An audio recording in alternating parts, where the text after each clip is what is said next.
Tawagin niyo na lang akong Marlon, Ate Margs. Nag-high school ako sa bayan ng Samar. Sa Manila ako ngayon nagtatrabaho.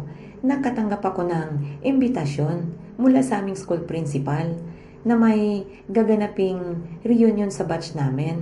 Excited ako para naman magkita-kita naman kaming mga magkaklase. Nagpaalam agad ako sa trabaho kahit isang buwan pa ito. Wala akong kontak, isa man sa kanila. Mahirap lang kasi kami noon. Kaya ako na mismo ang hindi naging palakaibigan. Pero, syempre, kilala ko naman lahat ang mga kaklase ko. Nakakausap ko din naman sila at nakakabiruan. Pero hindi kami ganun ka-close. Hanggang sa dumating na ang araw ng uwi ko sa Samar. Maaga pa akong nagligpit ng mga gamit ko at pumunta sa airport. Pagbaba ko sa airport ay naghanap agad ako ng car for rent para hindi na ako mag-commute pa.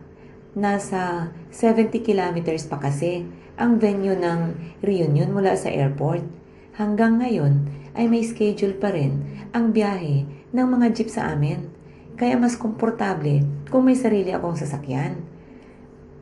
Habang binabaybay ko ang daan sa unang bayan na madaanan ay may nakita akong isang lalaki na kumakaway. Uso pa rin pala ang angkas sa lugar namin. Ang ibig kong sabihin ay yung makikisakay. Wala naman akong problema at mag-isa ko lang naman. Hinintuan ko siya at laking gulat ko, nakaklase ko pala ito, si Jimboy. Nagsimula na kaming magkamustahan tungkol sa buhay-buhay. Hindi kami nagkita ng 20 years mula pagka-graduate namin ng high school. Halos walang nabago sa mukha nito. Tumanda lang ng konti. Tinanong ko siya kung pupunta siya ng reunion kasi 3 oras na lang magsisimula na ito. Sumagot siya ng hindi. Hindi daw siya sigurado pero baka daw sumunod siya. Hatid ko na lang daw siya sa bahay nila.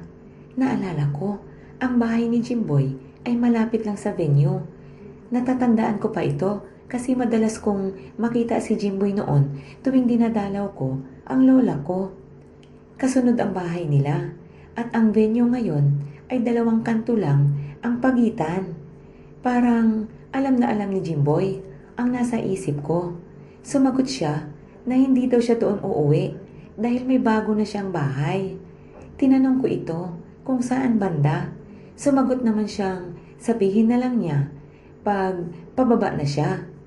Tuloy lang ang pagmaneho ko nang biglang sinabi ni Jimboy na ihinto ko ang sasakyan. Nagulat ako kasi wala namang bahay, Ate Margs. Ito ay crossing ng main road at ng kalsada papasok papuntang sementeryo. Tinanong ko siya kung talagang doon siya bababa. Tumango ito at bumaba na nga. Sinabihan ko siyang maghabol sa reunion mamaya. Ngumiti ito. Sinabi niyang masaya daw siya na makita ako ulit. Naglakad na ito papalayo. Dala ang kanyang backpack. Pinaandar ko na ang sasakyan. Diretso sa venue kung saan gaganapin ang reunion namin. Nagdatingan na ang lahat. Nagkamustahan, kaliwa at kanan. Nang mapansin ng kaklase ko na patingin-tingin ako sa pinto, tinanong nila ako kung may hinihintay ako. Sabi ko, meron. Si Jimboy kasi nakisakay sa akin kanina at nagpahatid sa bahay niya. Sinabi niya, baka daw makasunod siya dito kung may oras pa siya. Nagkatinginan ang mga kaklase ko, Ate Margs. Pati ang senior sa banda ay napahinto. Sinabi nilang 7 taon nang patay si Jimboy sa car accident sa mismong lugar kung saan siya pumara. Lahat sila naglamay at nakilibing. Kaya hindi daw sila nagbibiro. Hindi nila ako binibiro. Umupo muna ako at lumabas para magpahangin. Sa isang sulok ay may nakita akong anino. Tanging ang backpack lang na nasa likod nito ang naliliwanagan ng ilaw. Ito ang backpack ni Jimboy kanina. Napangiti na lang ako. Hindi lang sa Pilipinas ang isyo ng mga multo, Ate Margs. Tawagin niyo na lang akong Lola. Yan ang palayaw sa akin ng mga kaibigan ko. Pero hindi pa ako Lola. Ako ay 25 years old lang. May kwentong personal ako. Unahin ko muna ang sa kaibigan ko na taga Sibuyan, Romblon. May isang mag-ina sa Sibuyan na mahilig mag-camping hanggang sa napagdesisyon na nilang mag-camping sa Mount Giting-Giting. Napakaganda ng Mount Giting-Giting, lalo sa tag-init. Kita mo lahat, ang view mula sa itaas. Makikita mo ang kagandahan ng buong isla, pati na ng katabing isla. Ito ang pinakamataas na bundok sa buong Romblon. Kung gaano ito kaganda, ay ganun din naman ito kadelikado. Mahirap itong akyatin, pero sulit naman pag ito ay iyong nagawa. Kailan lang ay may 4 na napabalitang nag-hiking at namatay lahat. Nasa balita pa nga ito hanggang ngayon. Simulan ko na ang aking kwento. Ang mag-ina ay nagkasundo na mag-camping sa Mount Giting-Giting at maganda naman ang panahon. Nagligpit na sila ng kanilang babaunin. Sinigurado nilang kompleto sila sa gamit. Tinanong pa nga ng ina ang anak kung may dala itong dilatang pagkain, noodles, para magaan lang, lighter o kaya ay pospro, kutsilyo at flashlight. Maliban sa mga gamit at ang pinakaimportante sa lahat ay full charge na cellphone at power bank. Tinatansya nila abutin sila ng 5 araw bago makababa mula sa bundok. Masaya na silang umalis para mag-camping. Nagkamustahan pa sa mga bahay na nadaanan at kakilala nila. Hanggang sa kalagitnaan ay wala ng bahayan. Nagpahinga sila at tuloy ulit ang lakad. Habang nalalapit sila sa tuktok ay papalamig ang ihip ng hangin. Pero mainit ang panahon. Hanggang sa nakarating na sila sa tuktok, Ate Marge, naglatag ng tent at saka nag-ikot-ikot. Napaka-amazing ng views galing sa taas. Nag-uusap silang mag-ina bago matulog. Hanggang sa araw na nila para bumaba ng bundok. Nagliligpit na sila ng mga kagamitan nang biglang sumama ang panahon, kumukulog at kumikidlat. Mukhang malakas na ulan ang padating. Nagsimula sila sa pagligpit at sinimulan na nga nila maglakad pababa. Kailangang makababa sila bago pumatak ang ulan. Napakadilim ng kalangitan.